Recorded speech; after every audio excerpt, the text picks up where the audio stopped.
Oh, Marianne Everson just made it. Good. Ron, can you hear me? No. 1 second. Who was that? That was Debbie. Oh, hi, Deb. Yeah, She had to take time off from her job to come here, so that was great. that's right. I forgot about that.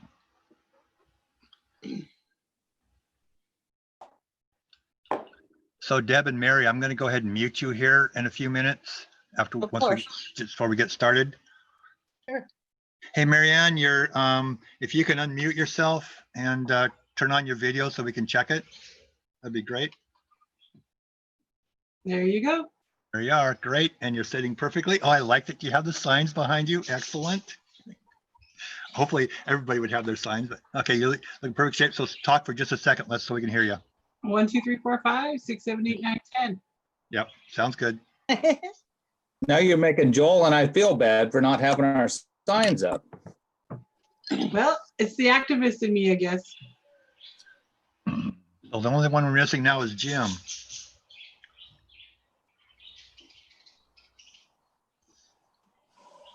I see a name, Dan Hammock. Could that mean anything related to Jim Walsh? Dan Hammock is a Daily World reporter. Okay. In Aberdeen. Wow. Okay. Anyway, he's on. Can you guys see the participant list also? Well, I might be able to find it. I don't know if you can. If you can't, let me know. Josh Ambrose. Nope. Still not seeing Jim yet.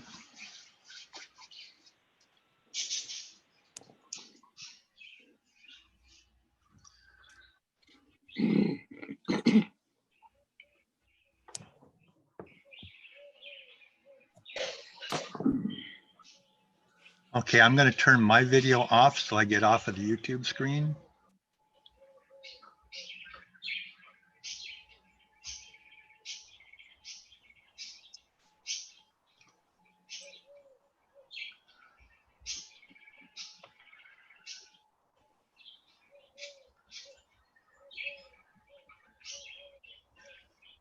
So I'm assuming you guys are hearing the repeat of that audio. Is that right? No? Good.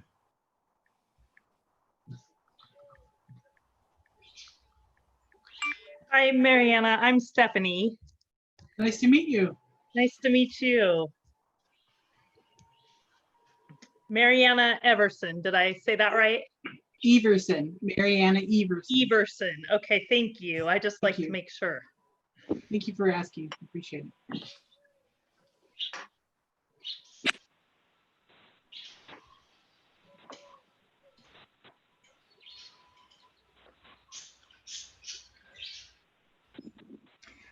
Okay, we're about 3 minutes from the start. And I still don't see Jim yet. Jim said he's logging on. He says he has seen words, quote, preparing meeting prompt. So. Okay, thanks. Yeah.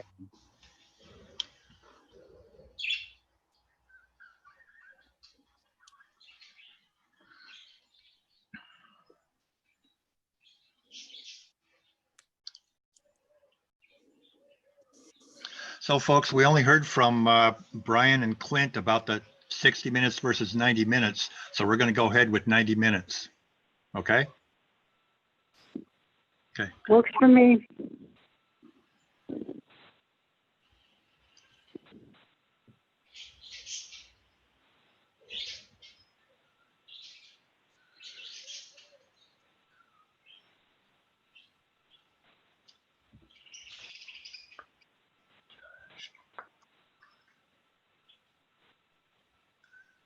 This is the quietest I've ever been. Sorry about this, guys, ladies and gentlemen. I'm still waiting for Jim to come on, and then I'll give Stephanie the go-ahead. If he doesn't show up at 7, we can get started. He sounds like he's going to be working on getting in. I'll just bring him on as soon as he comes available. Okay.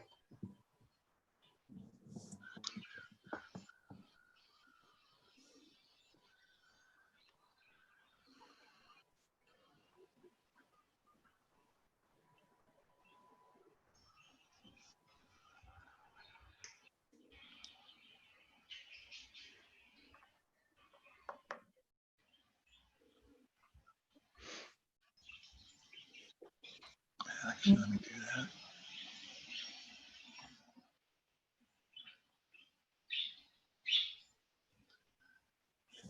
Oh, I thought he was there. My screen adjusted, but Mm-hmm. Not yet. yeah, that can be frustrating. So I'm gonna drop Mary Vic out of the Can Talks also. That'll adjust your screen once more. Make sure we have Okay. room for Jim.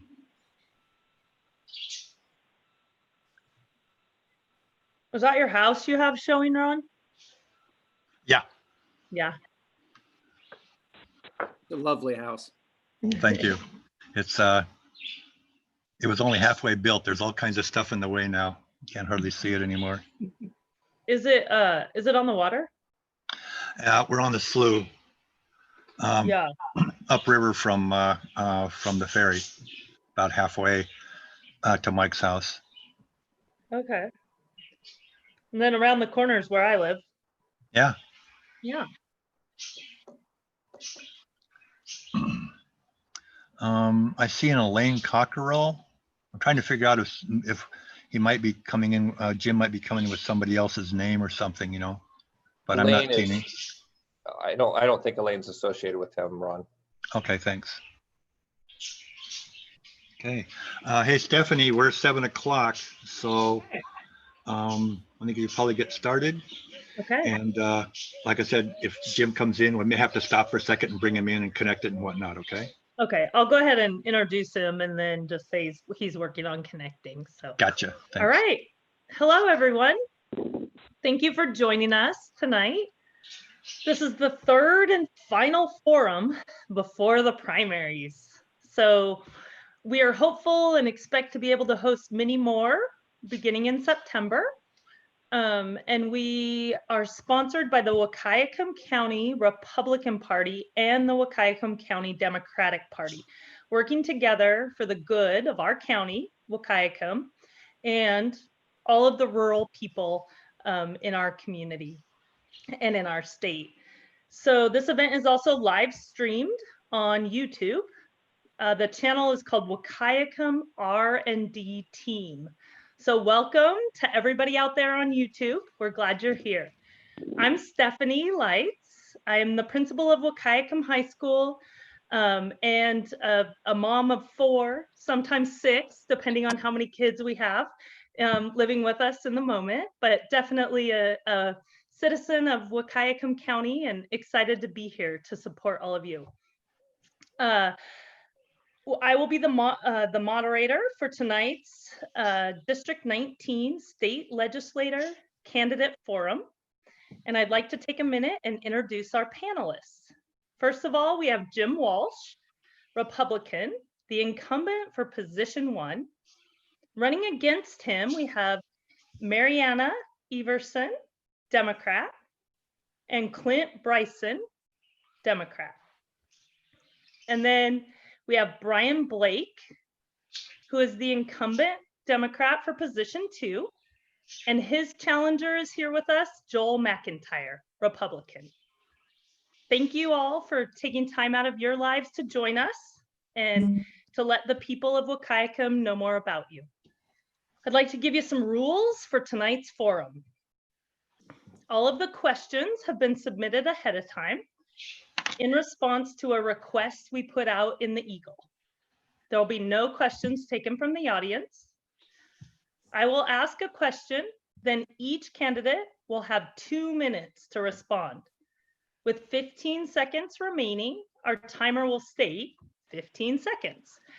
At the end of the 2 minutes, she will then state time's up. I will allow you to finish your thought, and then I ask that you respectfully be quiet. If a candidate has time remaining in his 2 minutes, they can continue speaking on a previous topic. There will be no banking of time for later. I will rotate the order in which all of you respond to questions. We are here to hear from only candidates, so we ask that you don't get information from anybody else. And due to our large number of panelists for tonight's forum. We will probably last a little longer than an hour, up to about 90 minutes. All right, I think we're ready to get started.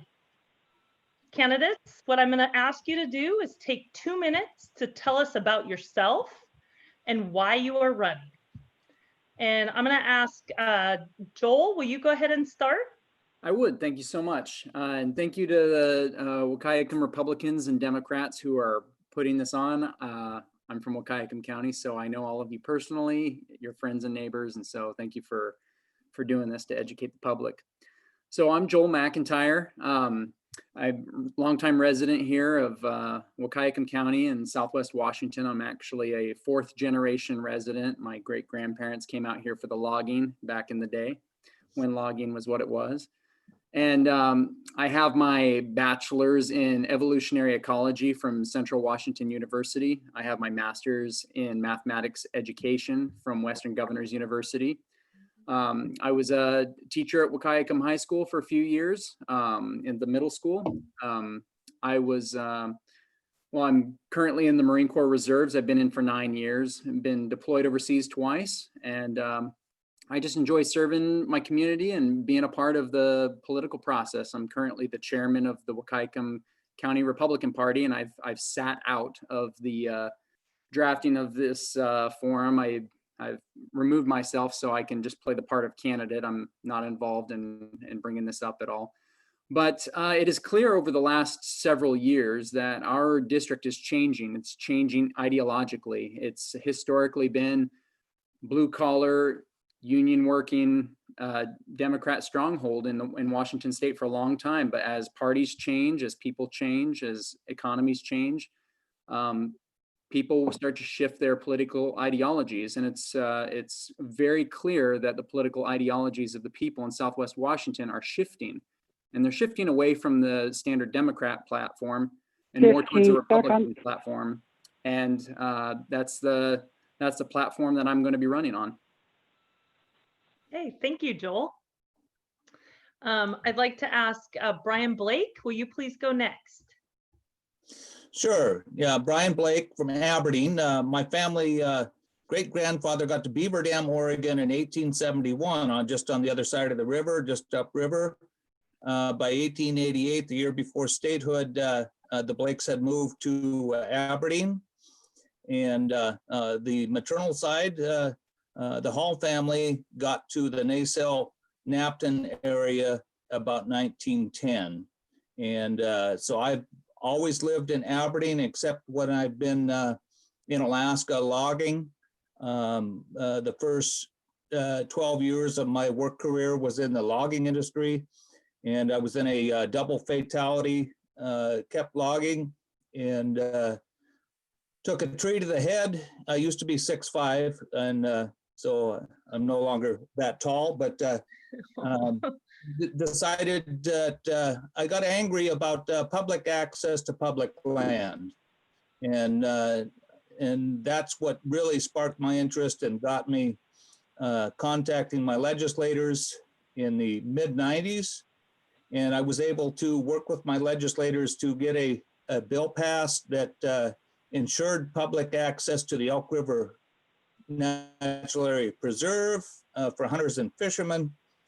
And folks saw that activism and asked me to get involved. And I did that and was appointed to office and have been elected, I think, 8 or 9 times. And it's a fascinating job. I'm chair of the Rural Development, Agriculture, and Natural Resources Committee. And that's actually the job I wanted in the legislature, because I think natural resources are critical to the 19th district. Thank you for the invitation tonight. Thank you, Brian.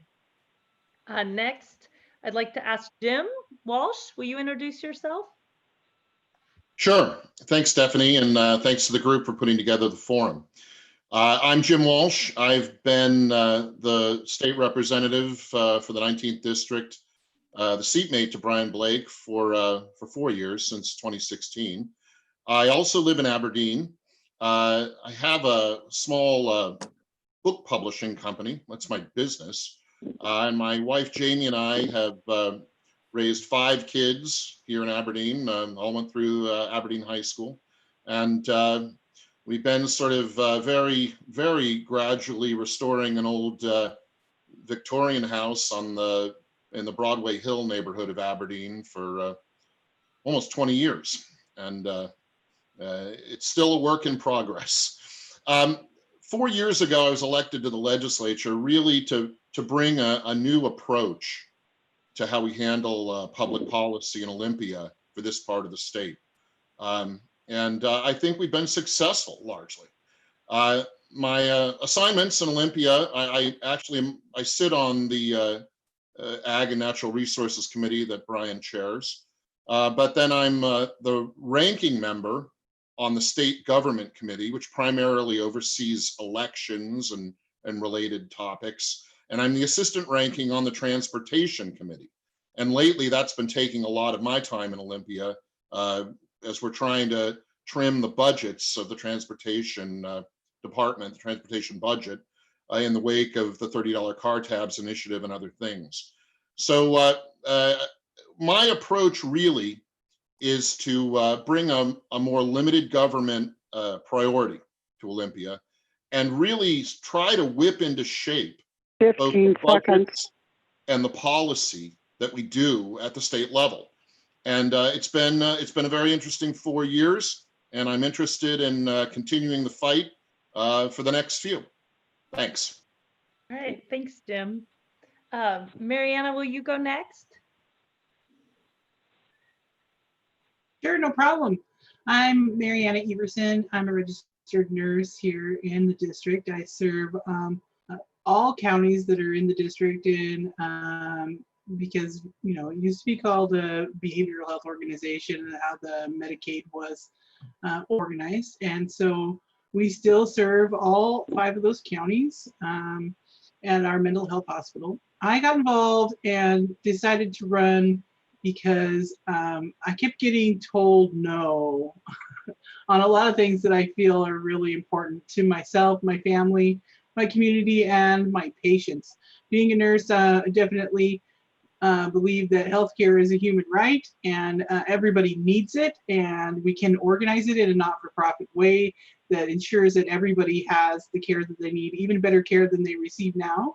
And COVID-19 has exacerbated that issue and let us know that employer-sponsored healthcare is not the way that we keep people healthy and get people healthy and keep them healthy. So I'm running on that platform, but that does not mean that that's the only thing that I'm running on, because all of these things are interconnected and have an effect on each other, like employment, jobs, the environment, schools, and how we pay our taxes. So I definitely understand that all the things are connected to one another, and we can do better. Thank you. Clint, would you please introduce yourself? Yeah, thank you. And I'd like to echo the other candidates in thanking the Republicans and Democrats for putting this on. I think it's a great show of cooperation. So my name's Clint Bryson, running for position 1 in the 19th. I'm a lifelong resident of Montesano, where I live with my wife Nancy and three daughters. I have 2 that are college age. My stepdaughter is going to be a sophomore at Montesano High School next year. And like many people in the district, when I graduated in high school in 1990, I had to make a decision what came next. For myself, that choice was electrical apprenticeship. I think I didn't want to take on massive debt. I enjoyed working with my hands, and turned out I was pretty good at it. I worked in that capacity until 2008, when I was asked to become a union representative for IBEW Local 76, where I now serve as assistant business manager. And during that time, I've advocated for my fellow workers on safety and health issues, healthcare, pensions, and economic development. And I think that's really what's brought me to this point, is my involvement in the process of, I know what it's like to be in Olympia, lobbying on behalf or against something. I know what it's like to try to navigate some of the state programs and some of the difficulties we can have. One of my duties is assisting members, for example, with the recent challenges with the unemployment system. Workers' comp is another one where people often need help. In 2017, I became a Montesano City Councilman, and that's shown me a lot of what local governments face as far as mandates that come down from the state level and how you deal with those. I've served on the finance, public works, forestry committees, as well as the shorelines management work group. And it's something I really enjoyed, serving our citizens of our community. I think the top issues in this race, thank you. I think that jobs is number one. I think that education and healthcare are right there as well. And I'm sure we'll talk about that later. Thank you. Thank you, Clint. All right, our next question is, what would be your most important priority if you are elected? And for this one, I would like Jim, will you go ahead and start? Sure. We are facing a severe budget crisis in Olympia. Because of the governor's lockdown in response to the COVID outbreak, we have had an economic recession is what we had. Something that was predicted for the last few years, but was basically triggered by this lockdown. And whereas for the last really almost 10 years, the state has consistently collected more tax revenue than projected on a quarter-to-quarter basis. We've always had a surplus. Now we are looking at it being in the red, where we have a shortfall, a budgetary shortfall. And of the three state budgets, and that is operating, transportation, and capital, the operating and transportation budgets are most directly affected by this. The capital budget's a little different for other reasons. And what we're staring at right now is on the basis of about $70 billion approximately for those two budgets, we have a shortfall of something like $9 billion. And what we need to do in the coming session is trim our sails in Olympia. We need to trim those budgets to match the revenues, the lower revenues that we're receiving from our various forms of taxes. And this is something we can do without cutting any essential services. It's something we did do last session with our transportation budget. As I mentioned, I'm the assistant ranking on that committee. So we negotiated a bipartisan transportation budget that took into account lower revenues there, largely because of the $30 car tabs initiative. We need to do that to the bigger operating budget in the coming session, and that will be job one as soon as we're in session again. We ought to be in session now doing it. It'll certainly be job one whenever we meet. Thanks, Jim. Mariana, will you follow with your most important priority if elected? Yeah, my most important priority is to make sure that we do not make a lot of cuts to our budget. We can bring in more revenue in this state because we have a lot of opportunity for that. We have a lot of people who are not paying very much in taxes at all, especially as a percentage of their income. We can save our workers, our people, a lot of money by taxing people who have the money. So I can't afford to pay any more in taxes. I don't think any of us in this chat room can, but I know some people who are the two of the richest people in America, in the world, live in our state and pay very little in taxes as a percentage of their income compared to us.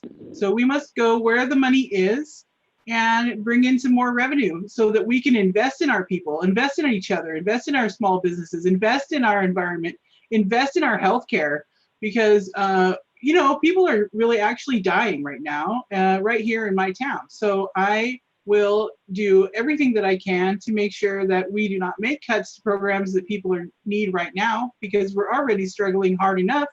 We do not need any more cuts to things that are barely keeping us alive now. So I will invest in Washington. Okay, thank you, Mariana. Next, Clint, would you go ahead and share your priority? Sure. As I mentioned in my opening, I think that jobs is an issue that should always be top of mind in this district. For far too long, we've had higher than average unemployment rates. Like everything else, though, the COVID crisis has magnified these problems. So clearly the budget issues will be something that has to be addressed. There's a lot of speculation on what that shortfall is going to be. I heard the number 8.8 million, or excuse me, 8.8 billion this morning, which is very similar to what Jim had stated. And one thing that I think is very important is that we continue on with some of these critical infrastructure projects that can help us work our way out of this problem. I think that economic development needs to be top of mind. I think that growing our economy is not going to hurt people as bad as too many cuts would. So I think we need to be careful about what we look at for cost savings. There are already underway furlough programs, hiring freezes, but no one thing is going to be the answer to those problems. So for myself, I think that jobs is the answer. I think that we need to continue on with our educational programs that prepare people for these jobs. We have some really good community colleges and technical programs in our district. I want to continue to support those. I think we can do more preparing our high school students to succeed there. But it's also really important we recognize that a lot of people are, especially in our district, a lot of people are self-employed or work for small businesses. And I'm very concerned about them being the ones that fall through the cracks. In a lot of cases, they might not get the same support through some of the government programs. So we need to keep them in mind and make sure we're supporting them along the way as well. 15 seconds. Thank you. Thanks, Clint. Okay, Brian, will you let us know your priority? Yeah, thank you, Brian Blake. I think the others are right. I think we need to go into session, special session, and make adjustments to the budget. I mean, we know what we're facing, and the time is now. The sooner we get in and make adjustments, the better. And I think there's room with the rainy day fund and other dollars to make those adjustments in the budget that will help us for the new legislature when they go into a constitutional session in January to write a new budget. And I think the critical thing going into the next legislative session in January will be making adjustments, but spurring investment in our economy and jumpstarting our economy. The jobs like the Kalama plant, Northwest Innovations, and that kind of spurring that kind of private investment in Washington State will help restart the economy. Boeing is very close to getting their plane recertified. Aside from COVID, that's been a big hit. And we just need to get folks back to work safely and restart the economy. Also, Jim did mention the capital budget, and your 19th district delegation has done well for the district these last few years in bringing help in investment. 15 seconds. So I hope to continue to do that. Thank you, Brian. Joel, what's your priority? Well, we are smacking the nail right on the head that the priority is going to be the economy and the budget. The issue with the budget and the economy is absolutely critical. So everyone has kind of their pet projects, their side projects they all want to work on. But the thing is, if we don't get a roaring economy back, we don't get anything.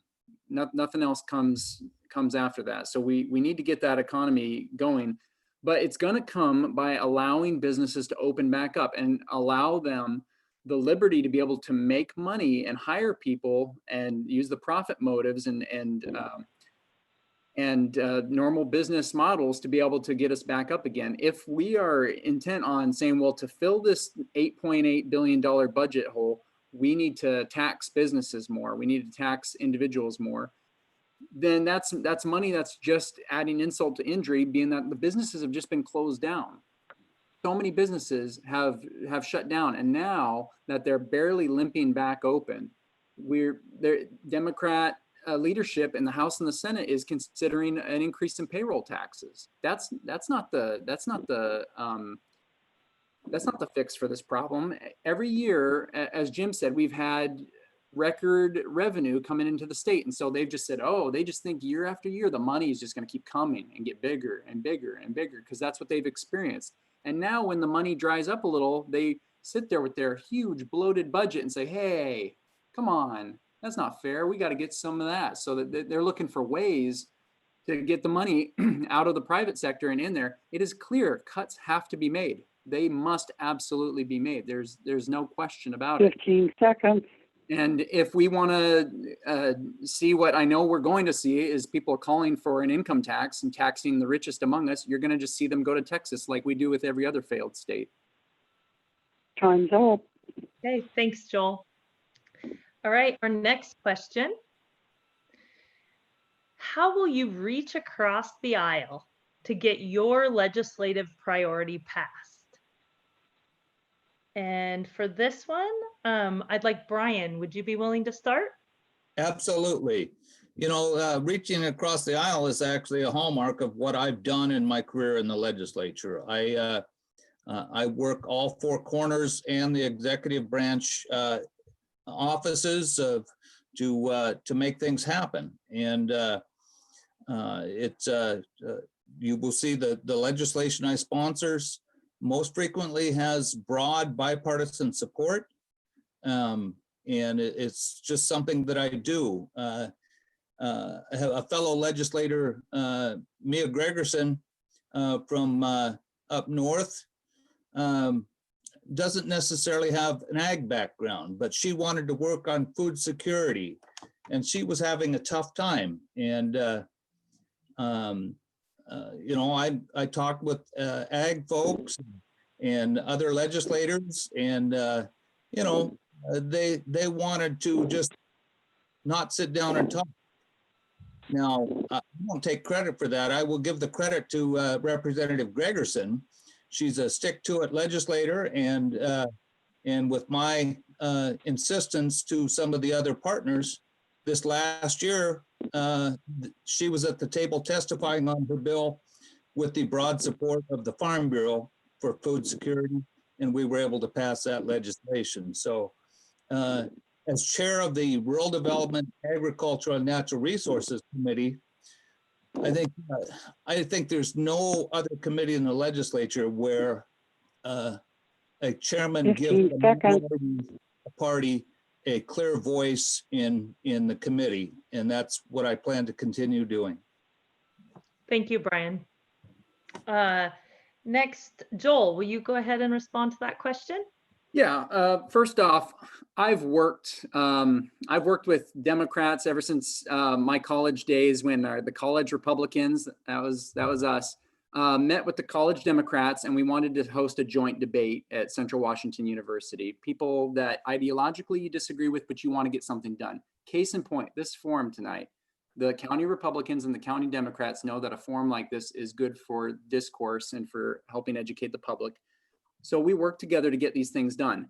It's a little bit different when it comes to political battle. In Washington state, the governor, the Senate, and the House are all Democrat. So when the Republicans were a super minority and they were a super majority, there was no reaching over the aisle for us. They never invited the Republicans to have a say, to have a voice in anything. They passed things clean, party line. Then a few years back, the state had a major swing and the Republicans took the Senate. Now they had to start working together because it was out of necessity. It had to be done. It didn't have to be done before. And too often I've seen that when working together is being mentioned, it means that, oh, I'm raising taxes a little bit. I'll work with Democrats. So we don't raise taxes majorly. We'll just raise them a little bit. Oh, you want to take some of my guns away? Not all the guns? Okay, we'll work together. So we just take some of the guns away or add some regulations. So it seems like working together in Washington state on the Republican side always gets the short end of the stick. And that on the other side, they seem to do everything by party line vote. They now have the majority in the Senate again. And too little do I see reaching over the aisle on my side. The people of this district, they're not in the mood of moderation and equivocation. They want results. They want direction. And so I'm giving them that direction of lower taxes, more local regulation over your own economies and more personal freedom. And that's what I'm going to stand for. And if I have to work together with the other side for those things, I definitely will. Time's up. Thanks, Joel. Mariana, will you answer that question? Sure. I think that all I have done in my activism and in my time as I've been active in the community is reach across the aisle, so to speak. My best friend of 20 years is a conservative Republican. She identifies as a conservative Republican, and she voted for Trump in 2016. She and I had never talked about religion or politics prior to 2017, 2018. We'd never talked about it. And I think there's a lot of people like that who have friends who there's some subjects that they just don't talk to each other about. Well, since then, we started talking about it.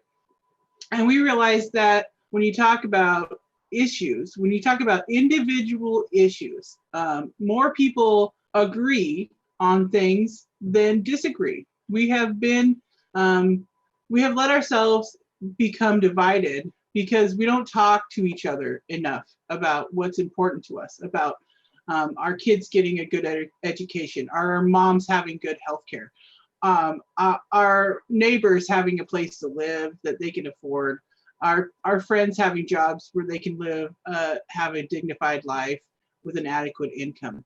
When we talk about those things, we all agree. And I think that I have the experience because I work in the mental health industry. I talk to people all day long about how they feel and what they want and how they want to get there and what goals they have.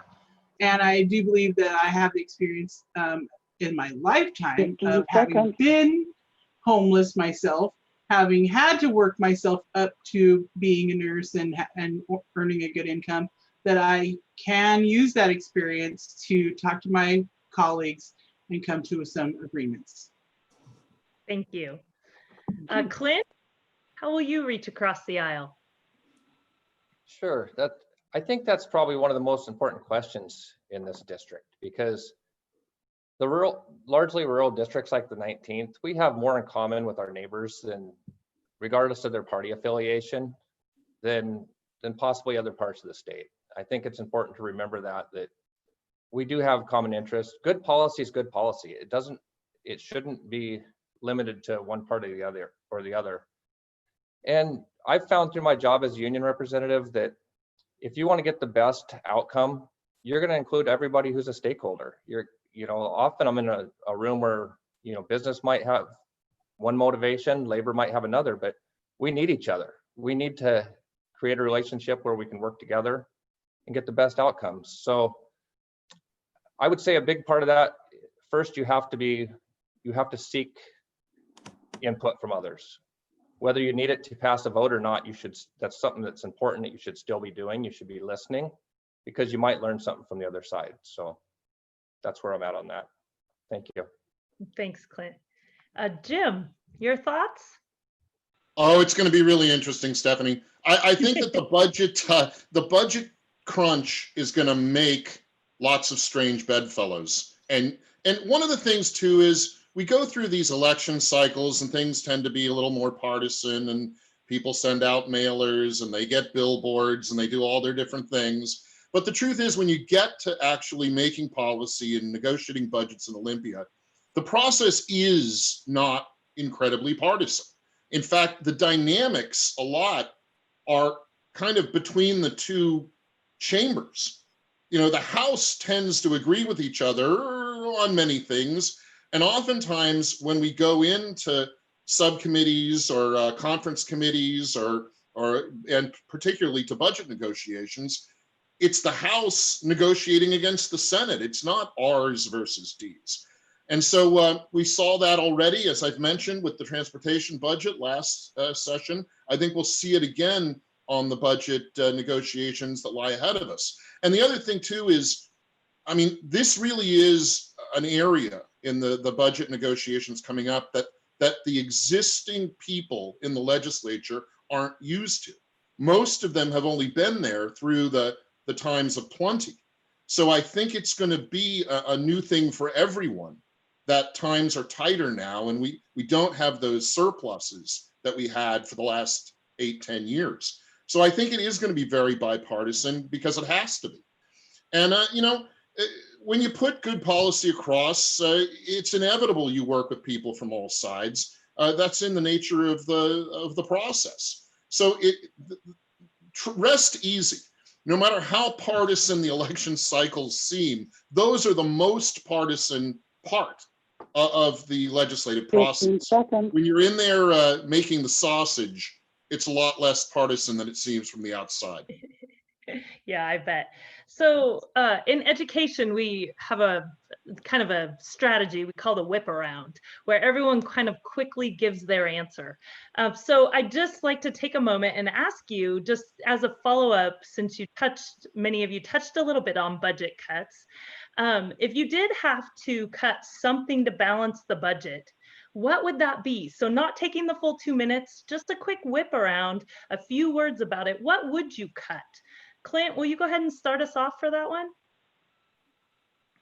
Well, not having been a part of the budget process, I'm going to have to say we'd probably need to look at some of the capital projects and prioritize those because it's quite possible some of them could still be built, but maybe at a later date. Okay, thank you. Mariana, what about you? I think it made it pretty clear. I don't intend to cut anything. I intend to invest in our people, and we can do that without raising individual working families' tax. Brian, what about you? Yeah, I think, you saw at the end of this last session, as we anticipated COVID and passed budgets, and then the governor, we left town and the governor had to contemplate the budget. He cut things that were newer programs that weren't fully established. And many of those budget items were things that he dearly supported, but he understood. And so there are some cuts to be made to adjust budgets. I've been through tough budgets. I voted for the Dino Rossi budget when I first came into the legislature. So there's adjustments to be made. Okay, Joel, what would you cut?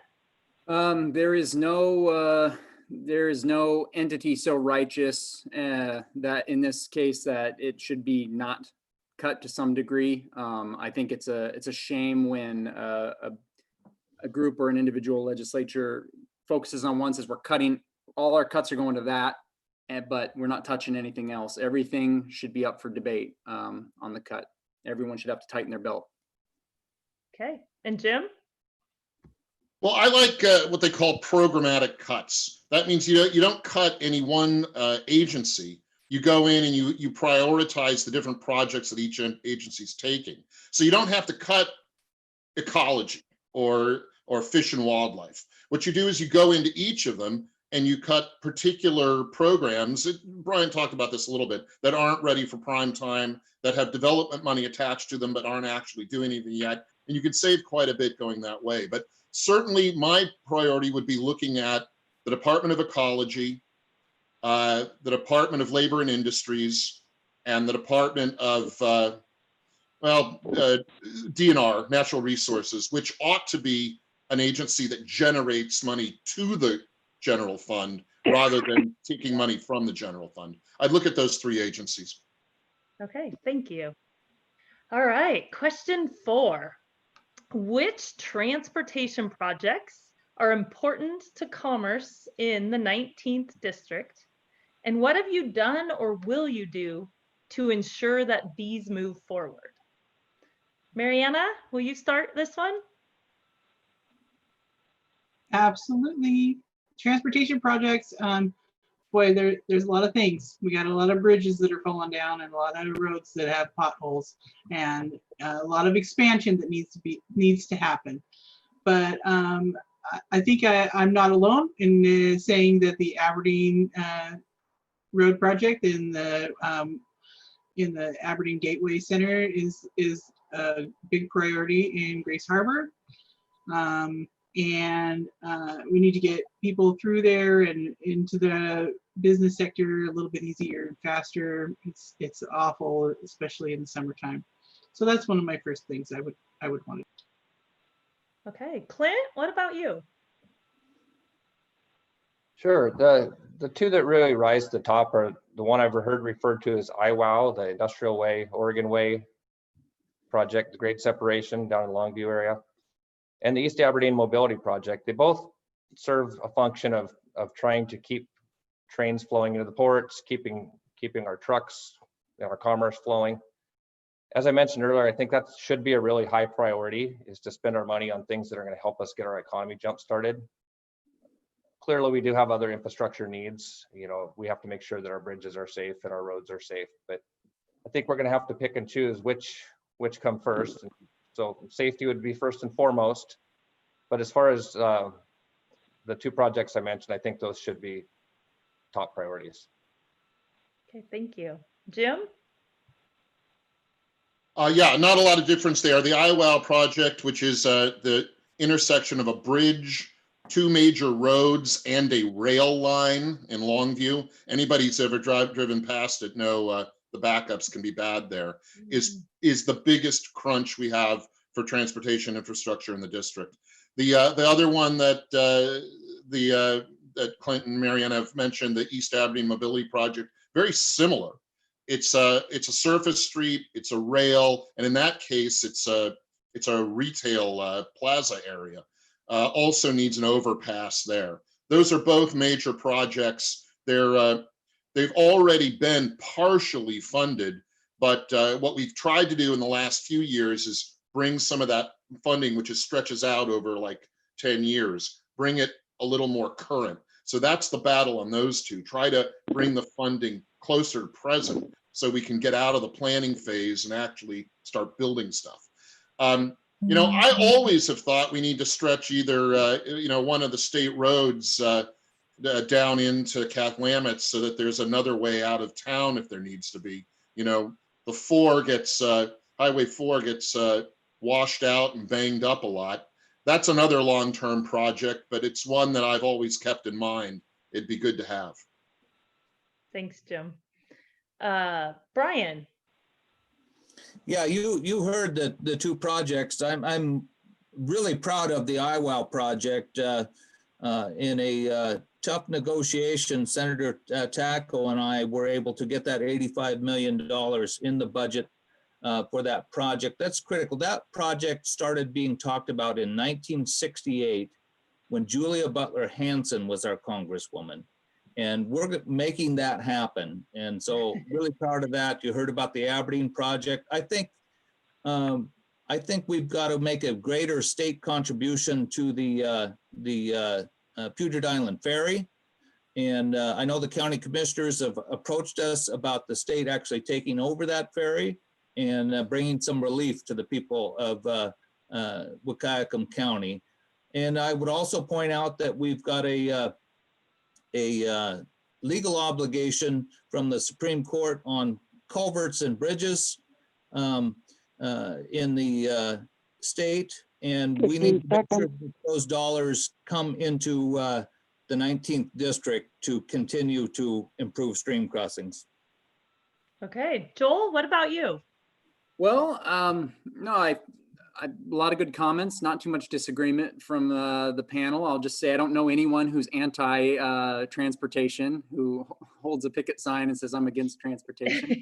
It's just a matter of where the dollars go and how they're generated, of course. And so I could speak a little bit to that, and that if we don't get the economy going, then the dollars don't come for the revenue. If the dollars don't come for the revenue, we don't get the roads. So I've traveled many states in the United States, and some of them have terrible roads, and some of that's weather related and just wear and tear. But one of the things that I've seen is that the states that have the most punitive taxes, the ones that tax their people like crazy, they think that they're getting all this money to build fantastic roads. But the thing is that then when they tax, the businesses dry up and the people leave.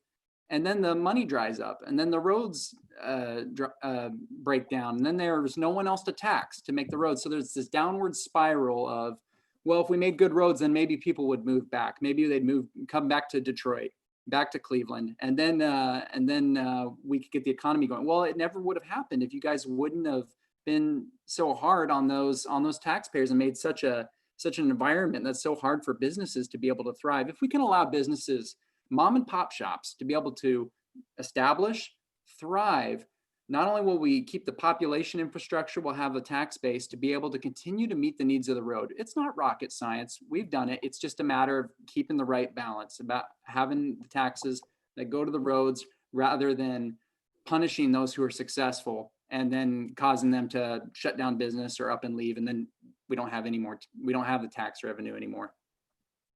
Thanks, Joel. All right, our next question, completely changing subjects. What is your position on the comprehensive sex education bill? And I'm going to go ahead and ask Clint to start that one off.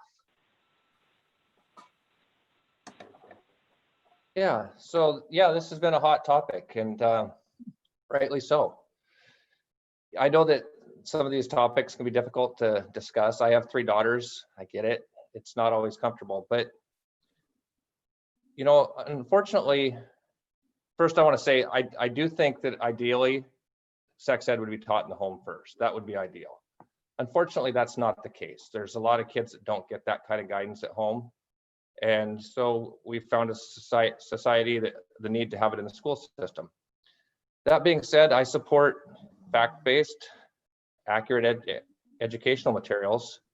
I wouldn't support materials that are not age appropriate. I know that's been some of the complaints. I went and read the bill when I first heard about the issue, when it was being debated. I don't see it in that legislation denoting, what curriculum is to be used.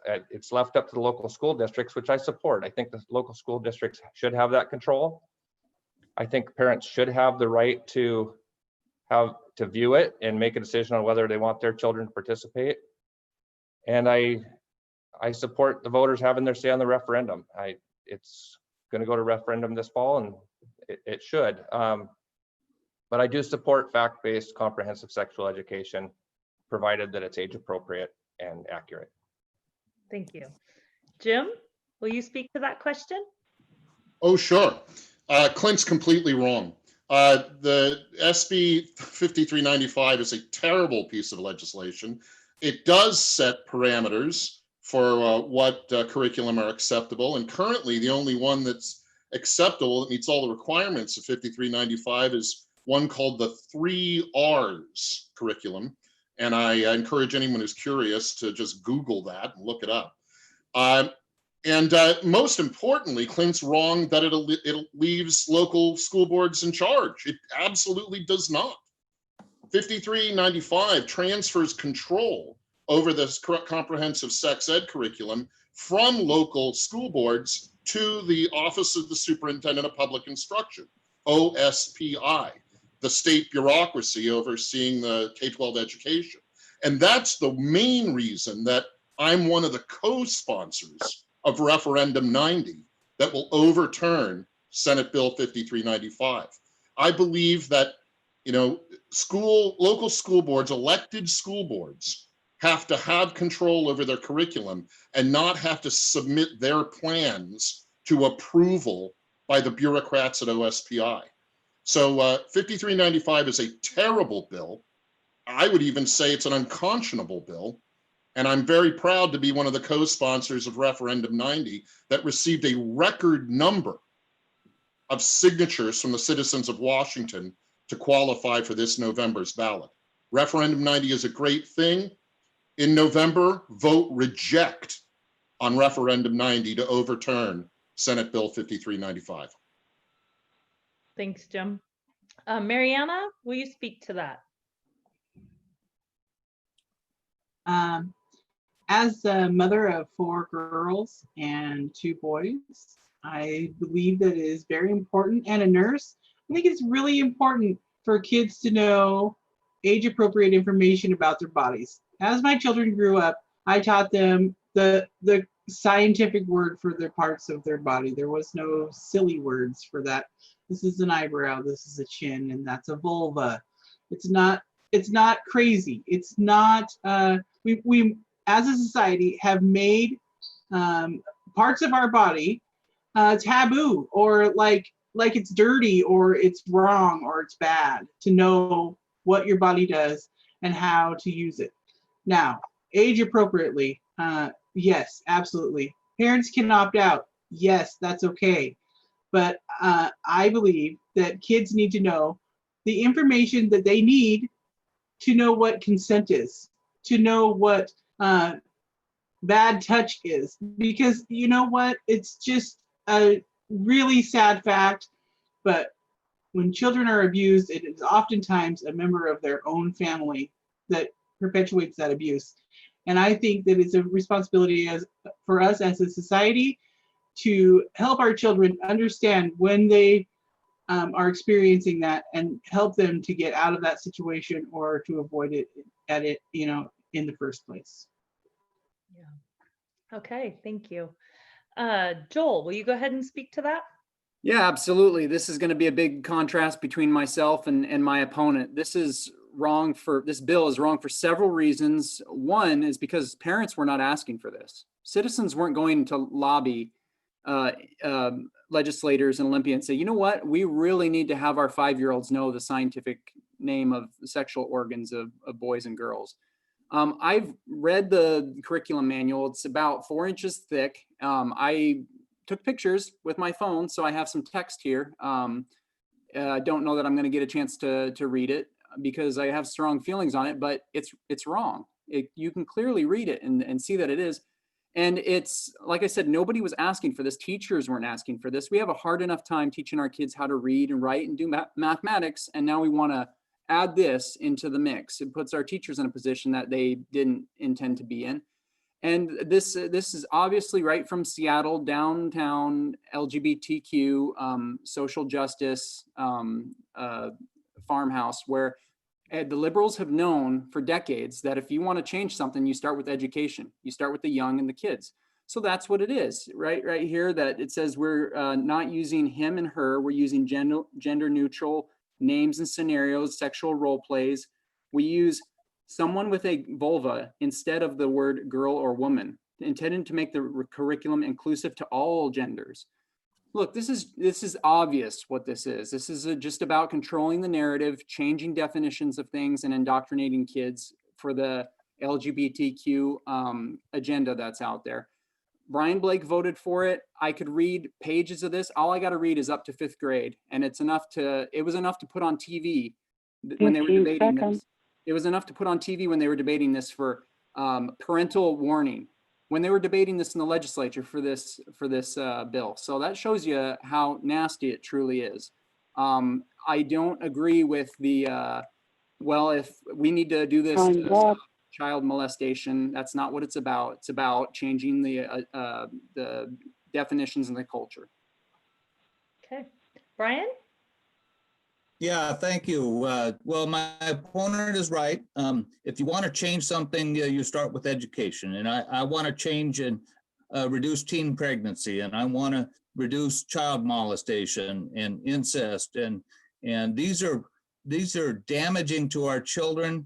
And we have got to work together as a community to stop this and prosecute these people and protect these children. I have complete confidence in our local school boards to adopt their own curriculum that they believe is appropriate for their community. And I also, it has the protections of parents can just opt their children out of this particular curriculum.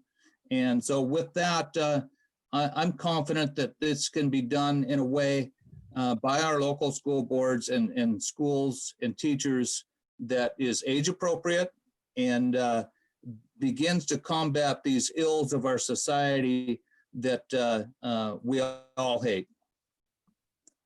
Okay, thank you. All right. Our next question is, should Washington State adopt an income tax? Why or why not?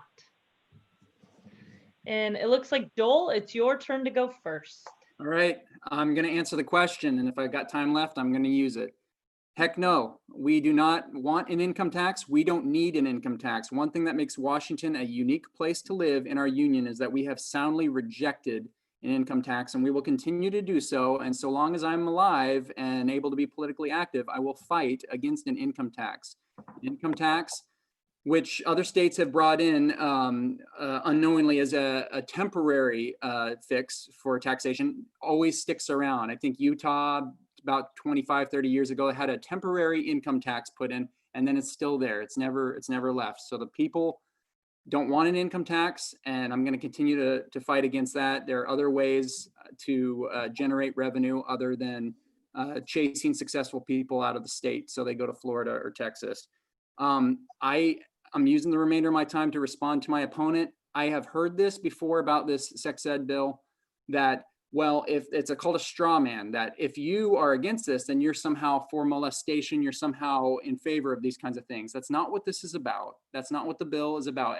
There's not a shred of evidence to say that this is going to stop incest, molestation, rape, or any kind like that. You have not a single shred of evidence that it's going to do that. And then that's the talking point is, well, the reason I voted for this was because I don't want someone touching children, and that's really wrong.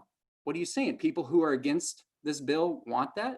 No, that's not what that's about at all. So that's a ridiculous defense of a bad vote. Okay, thanks, Joel. All right, Brian, will you go ahead and answer the question about income tax? Why or why not? I am absolutely strongly opposed to an income tax or a capital gains tax. And I think folks have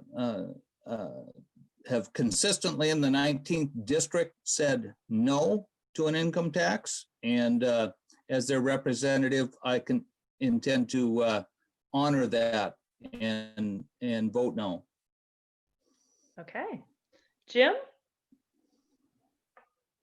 Well, I'm joining the chorus of no's on a state income tax. It's a terrible idea. It comes at the wrong time. We're in a recession. This is when we should be cutting tax, not increasing them. But really, you know, a state income tax is a foundational issue in Washington. It's literally in our state's constitution that we prohibit a progressive income tax in this state. So, you know, this has been an issue that our state has debated throughout its history. And our state has really defined itself as a state in terms of our budget processes and as a business environment in our state. We've defined ourselves as a state that doesn't have a state income tax. You know, the reason we have some of the great business and industry in the state that we have, you know, the Boeings, the Microsofts, the Amazons, is that we don't have a state income tax. And that gives us a competitive advantage against other states, certainly on the West Coast and really in the whole country, for attracting and encouraging businesses to grow. And it's one of our great features. It's one of our great strengths, and it's part of our identity, at least in terms of public policy and tax policy, as a state. So I don't want to mess with that at all. And it's also lazy, Stephanie. We don't need to do it. I think we can find other ways to manage our finances in Olympia well. Let's stick with the Constitution, and let's not have a state income tax. And this capital gains tax is really just another way to say state income tax. So no to the income tax, no to the capital gains tax. Hey, thank you. Clint, how about you? I'm not in favor of a state income tax. I don't think the majority of Washingtonians are either, but I can tell you that of all the people I've talked to in the district, I'm hearing loud and clear that they do not want a state income tax. So that's not something I'd support. Jim mentioned capital gains. I'm not in favor of a capital gains tax either. I'm concerned that when you try to tax the rich as your sole source of income, they have a way of finding their way out of that, whether that's moving to another state, just finding other ways to get around it. And it leaves our retired population holding the bag. So on that issue, I'm not in favor of capital gains either, but income tax is a non-starter for me. Thank you. Okay. All right, Mariana. So as the only lady, I'm going to be different again. I do believe in changing our tax structure. We have the most regressive tax structure in the country. It benefits those people that these guys all want to keep here and keep happy and, you know, prop up only. We are funding our state off the backs of the working class and the poor. And I pay more in taxes than Jeff Bezos, or, you know, as a percentage of my income. And I don't think that's right. I think that all of us as workers need to stand up and say, no, I'm not funding every darn piece of this pie. I am going to have a say, and I am going to expect people who have the money to fork it out, give it up.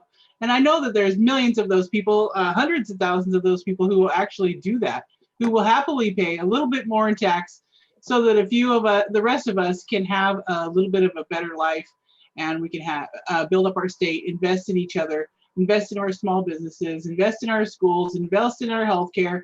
I know that that is possible, and I know that we can do it and in a way that keeps our businesses and our big industries going. Because you know what? I'm tired of paying a massive amount of tax on the goods that I buy, the things that I do, and not getting enough out of it. And seeing my neighbors out in a tent on the street because they can't afford a house. The rent is so high that it's over their income. No, I'm tired of it. I don't want to see any more of my patients die because they can't afford the health care that they need. I'm over it. I think that it's an emergency. I think that we need to be willing to be brave enough to stand up to these big businesses and say, you're going to pay some. You're going to pay some more taxes, and we're going to have a better life for everyone. Okay, thank you. Our next question is, which infrastructure projects besides transportation are proposed for the 19th district, and which do you think would be the best drivers for jobs and for our economy? And Jim, it's your turn to begin. Sure. I think that's pretty easy. I consider high-speed internet access an infrastructure issue. And clearly the 19th has some bald patches where we don't have really high quality, reliable high-speed internet. So we should consider high-speed internet an infrastructure item, and we should fund it accordingly. And we do. We have the mechanisms in place for funding it in Olympia. I serve on a committee of the legislature, separate of our regular policy committees and budget committees, called the Community Economic Redevelopment Board, or CURB. And CURB administers money for the state in the form of loans and grants for infrastructure projects. We deal a lot in helping ports kind of build their facilities, their roads, their terminals. But we want to make CURB one of the main channels of moving money, capital, from the state, from Olympia out into the districts for high-speed internet development. And if you get into internet, there's a whole bunch of issues to it. You'll hear the term first mile and last mile used when you're talking about funding the development of high-speed internet access. And the last mile is kind of the challenge. 15 seconds. It can help build out the high-speed connections kind of on the main hubs, but then we need also to encourage private businesses to serve that last mile into people's homes. So this is something we are already funding, but just a little bit. We need to increase the amount of money we spend, probably from 5 or 10 million to something like 50 million a budget cycle. Okay. Mariana, what projects do you think would be the best drivers for jobs and for our economy? Well, I happen to think that it's the only thing It isn't, jobs in the economy is not the only thing that we need to be concerned about. We need to be concerned about the lives of our people and realize that too many people are dying for lack of housing and lack of adequate health care. So I would invest in public housing for people that so they can afford to have a place to live that is safe and secure while they work on their the issues that brought them to that situation. I would invest in expanding our public hospital districts and making sure that they have the adequate funding and facilities to take care of the people that that we serve here in Washington. And I also do agree about the internet, but I would expand on as much as I could on Jim's idea and understand that our public utility districts can distribute this internet service almost quite readily.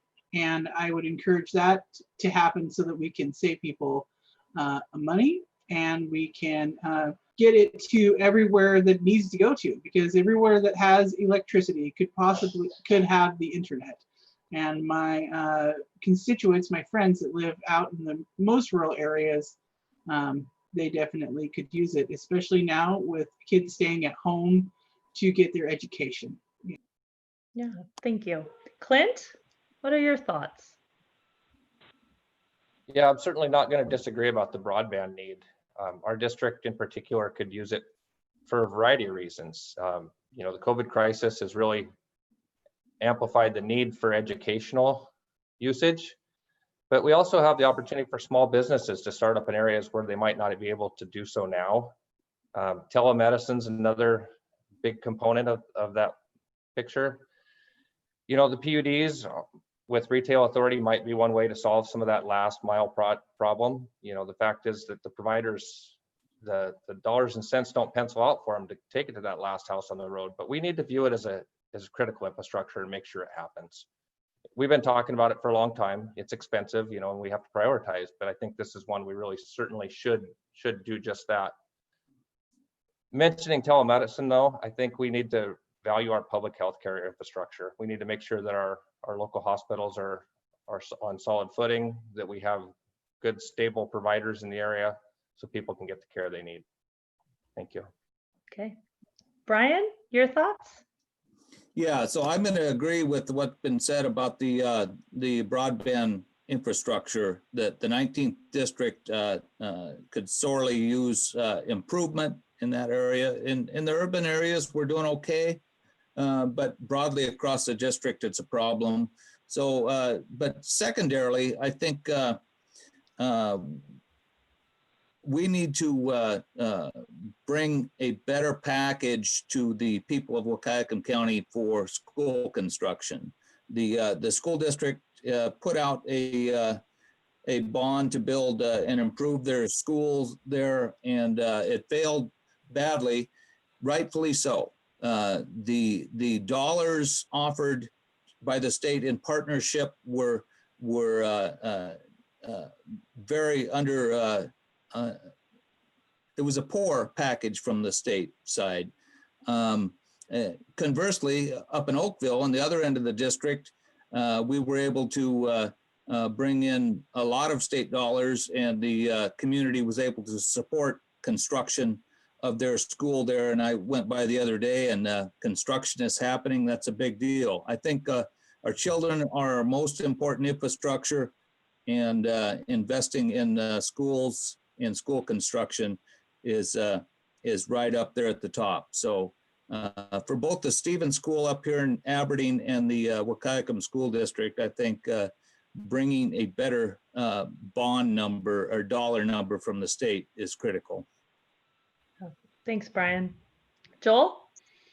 Everyone took my talking points, so no, I hate that. no, we're living in changing times. It's the information age, so we know internet is very important.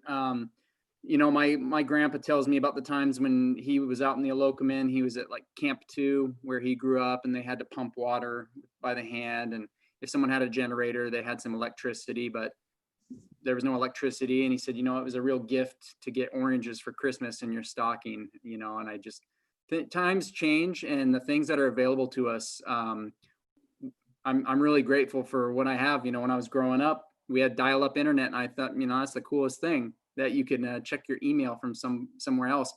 We're living in a time now where we're faced with that reality, though, that there are these urban centers, Seattle. Now, humans have been collectivizing into urban centers for a long time because about proximity, distance. You want to be close to the goods and services that you want. But in this day of lightning fast shipment and overnight shipment and whatnot, why can't a family move out of the big city, come live in a rural, nice place, spread the humans out just a little bit, and enjoy themselves? And the reason they can't is because the high-speed internet's just simply not there. And so I'm hoping for improvements. I understand that if it's not an all or nothing, like people are saying, the last mile. If we can't get the last mile in this cycle of the political process, are we going to drop our hands and give up and say, well, we tried, but we didn't get the last mile? Can we get half a mile? Can we get 3/4 of a mile? Can we get further than we did before? So I'm looking forward to being part of the process of making internet stronger, faster, and bringing it to more people. I will live to see the day when everybody has internet, and it's and everyone's happy, and we live happily ever after. I agree. Okay, well, thank you. Our next question is, how will you protect the identity of rural communities from being swallowed up by those big city policies? And it looks like, Brian, it's your turn to start. Yeah, so, you know, I was doing that yesterday, kind of fighting on the phone with a bunch of folks. Over the last 18 years, I've been fighting Republicans and Democrats who don't understand our rural culture, and have been trying to destroy our fishing industry. And some folks came in from Texas and decided that they were going to scapegoat my communities and destroy commercial fishing. And there's a lot of misinformation out there, and it's been a battle. The tide has turned. After many years, I've finally been able to build a coalition of tribes, commercial fishermen, and some sport fishermen. And that battle has turned, but we're not giving an inch, and we're going to make a difference and protect that rural fishing culture, logging culture. I came out of the logging industry, and boy, it's different now. I left for a few years, and I've been out there recently doing logger safety initiative exams, and it's in many ways the same, but the technology is different, and a lot of good crews out there, and met some good loggers here recently. But natural resources is 15 seconds. economy, and I intend to protect that. Thanks, Brian. Mariana, what are you going to do to protect the rural identity? Yeah, definitely. That's a priority to me. I grew up here, right here in Monty. I love going to Lake Sylvia or going out in the woods and finding some things to do. What I can do is encourage land trusts, encourage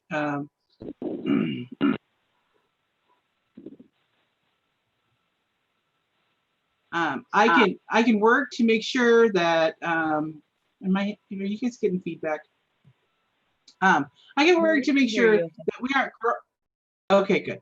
That we aren't growing faster than we need to grow. Does that make sense? Like Olympia, Seattle, Portland is all spreading out into our districts, right? Into Grays Harbor, into Cowlitz counties. And how we can preserve our counties in our area is to make sure that we want to grow, but we can spread it out and slow it down a little bit so that we can keep our families that are living here in an economy that they can afford to live in. So what I've heard, what I'm talking to people is that people from Vancouver, Portland live in Longview or Kelso, and they commute to Portland or Vancouver for their job because Longview, Kelso is a little bit less expensive than the big city, right? Well, that's driving the prices up for the families that already live there. The rents are so high that people can't afford to live in a home. They are living at a tent camp. So what we can do is make sure that we don't encourage too much of those big cities encroaching into our little towns. Okay. Clint, what are your thoughts? I think first we need to value what we have, that we have multi-generational families that live in this district, that we're here because we want to be. I love this area. That's why I'm still here. I've had opportunities to move away, but this is where I want to be. And, realizing that these communities were founded on largely logging, fishing, shellfish. These are, these aren't just jobs. They're who we are. They're part of our culture. So when we're looking for new opportunities, we need to keep them in mind and realize that we can't let those slip away. They're extremely special to this area. And I think as far as protecting them, number one, you have to include the people that do these type of jobs. You have to ask the loggers when you want to know about logging. You have to make sure that you're having these conversations so you're not having unintended consequences. But I don't believe that anybody, well, some people probably do, but most people aren't looking to reshape what the 19th district is. They're here because they want to be. And certainly I want to help with improvements, but I certainly want to protect what's important as well. Thank you. Jim? That's a great question. I mean, this is the reason I ran for the legislature 4 years ago, is we need someone who's really willing to go toe to toe with people pushing agendas that are frankly designed to kill our native industries here. I mean, we can talk about logging, and logging is probably the biggest piece, but the smaller piece that always is important to me are the oyster farmers who have just been suffering because of bad policy intentionally drafted by the Department of Ecology, primarily, some other state agencies too, but mostly ecology. And there's just no other way to say it. The urban, progressive, left bureaucrats who dominate the Department of Ecology at the state level, they want our oyster farmers gone. And there's no other way to put it. And it's the reason I ran. It's what gets me up in the morning.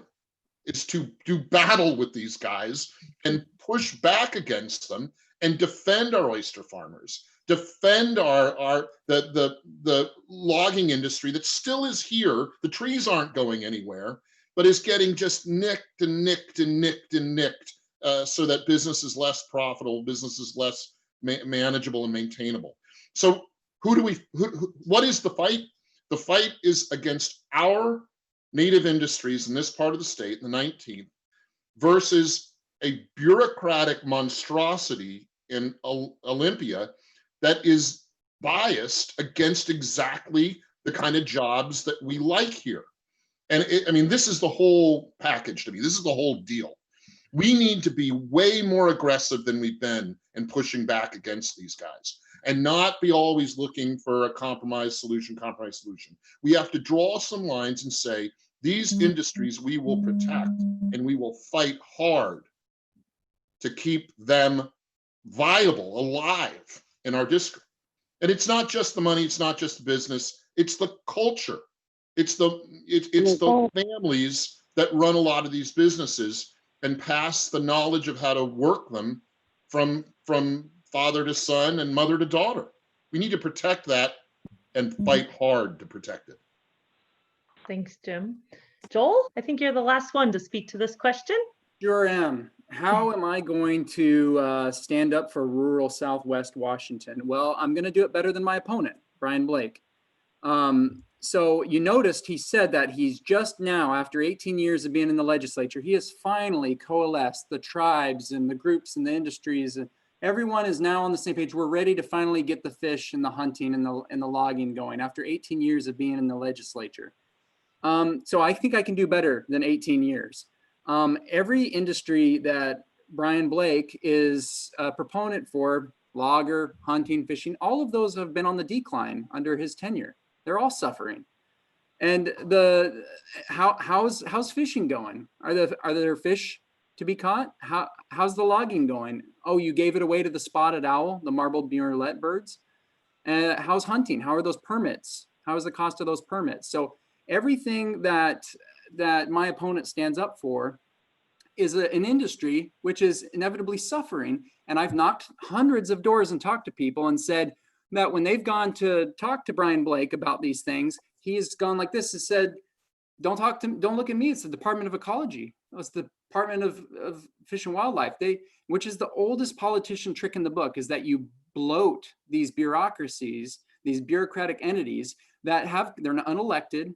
They run the people out of town, and they have no master, no one to restrain them. And then when they go to their elected representative and say, "Can you do something about this?" You say, "Sorry, I can't. It's them. It's the Department of Ecology. They're the ones doing it."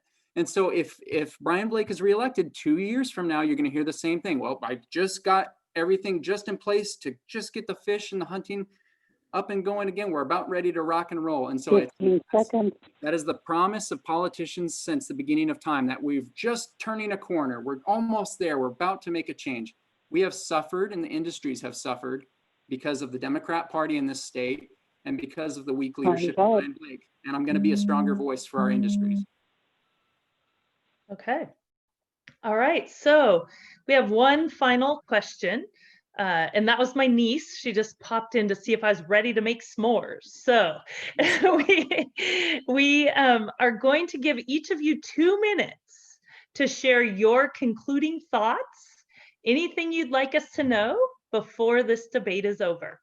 And Mariana, it is your turn to start. Okay.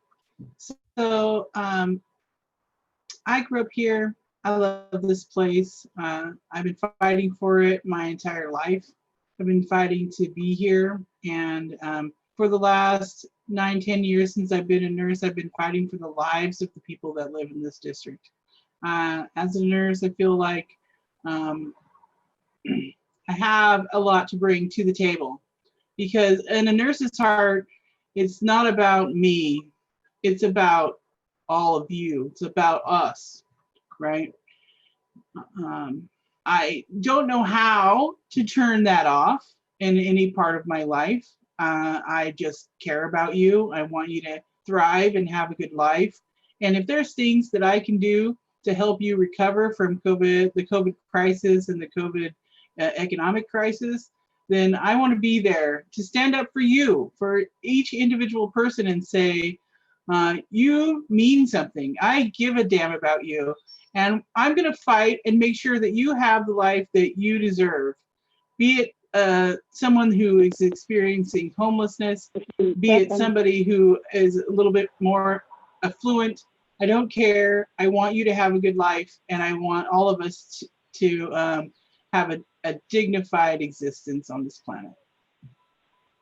Thanks, Mariana. Clint, would you take 2 minutes to close? Sure, thanks. So as I've spoken with voters throughout the district, it's very apparent how much they care about their communities.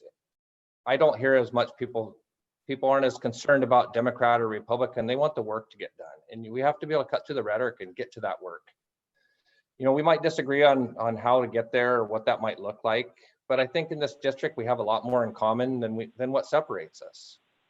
And I've been fortunate, and I know that, and I love this area, and that's why I want to take the skills I've gained and put them back to work for the district. You know, working as a union representative has brought me a lot of experience that I find very valuable, but probably every bit as important is coming up to the blue collar ranks and knowing what it's like to go an apprenticeship route, knowing what it's like to be a person who had to rely on unemployment for short-term needs, or be injured on a job and have to deal with labor and industries and what that looks like. Wondering if your family's going to be okay financially, or just trying to figure out if you can afford to stay in the area, if the long-term prospects are good enough, and is this the right place to raise my family? And I'm glad I stayed here, because these communities in our district offer a lot more, in my opinion, for raising a family. This is where I want to be. I love this area and I hope to serve. I appreciate the time tonight and thank you for hosting this. Thanks, Clint. Joel, your thoughts? Yeah, absolutely. So I have knocked hundreds of doors. I've called thousands of people in the district. I'm doing it because I want to earn your vote. I care, just like I think everyone else on this panel genuinely cares and has their beliefs about how they think Southwest Washington should best be represented. I can make you this pledge. I will fight tirelessly for you and for our lifestyle here in Southwest Washington. I have this obsessive personality. When I get focused on something, I can't let it go. I fight so hard for the things that I care about and am focused on. I am going to be an unending force of door knocking and phone calling to try and reach out to the voters to let them know that they have someone that they can vote for that will better represent them. When 1639 came around, that anti-gun legislation, I stood against that. My opponent was nowhere to be found. When the sex ed referendum came out to overturn it, I signed it. My opponent voted for it. As he's voted to increase taxes, I'd be voting to decrease taxes. And so I'm much more in lockstep with the spirit of Southwest Washington. And I can make the promise to you that if elected, I will be a warrior, a fighter. I have the warrior spirit. I will fight for you constantly, 24/7 without ending. Thank you. Thanks, Joel. Brian, would you like to take a few minutes to wrap up? Certainly. Thanks for the invitation. I've been working hard for you, and I'm asking you tonight to rehire me for the job. I have broad support from the ag community. I'm Farm Bureau Legislator of the Year this year, due to years of work for the farming community. I'm a member of the Hunters Heritage Council Hall of Fame, and typically every year an annual award winner from Hunters Heritage. Broad support from the labor community, strong support in the business community. I'm a balanced legislator that tries to work with everybody to solve problems. And so it's something I want to continue. I'm proud of the work we've done on the Ag and Natural Resources Committee that I chair. And I will continue to try and find and bring dollars back to the district to improve our community. So thank you for the invitation tonight. Thanks, Brian. And Jim, will you wrap us up tonight? Sure, Steph. Thanks. And I said on social media that I really like these forums. We're doing them by Zoom this time, and previous cycles we've done them live, usually at the Grange Hall or somewhere like that. I think these forums are great. They may be the best that we do anymore, and it's because they're set up in a bipartisan way, and the organization is just clean and clear, and it's one of my favorite spots on the election circuit. So, and I mean that, it really is great. We live in a fantastic place, a place worth fighting for, full of people who are worth fighting for.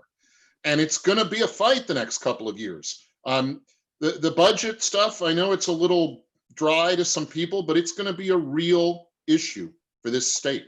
We've got to trim our sails and adjust for this recession that's been, we haven't had a recession in more than a decade. And we'll survive this, we'll get through it, and we won't cut any essential services. One of the metrics you can look in the budget stuff is that budgets have been growing so fast in Olympia, all we have to do to make up the current shortfall is cut back to about the 2017 level. That's not that long ago.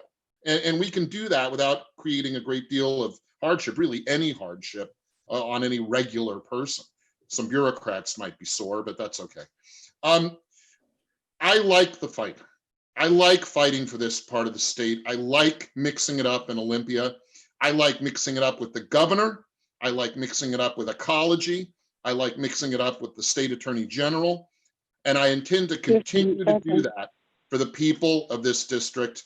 And I think we'll continue to do well, both in terms of bringing projects here and in just making your life better, making your life simpler, getting rid of the red tape and the madness, and letting you work a job, raise a family, and live the life you want to live. Thanks, Jim. A big thank you to everyone for being here tonight.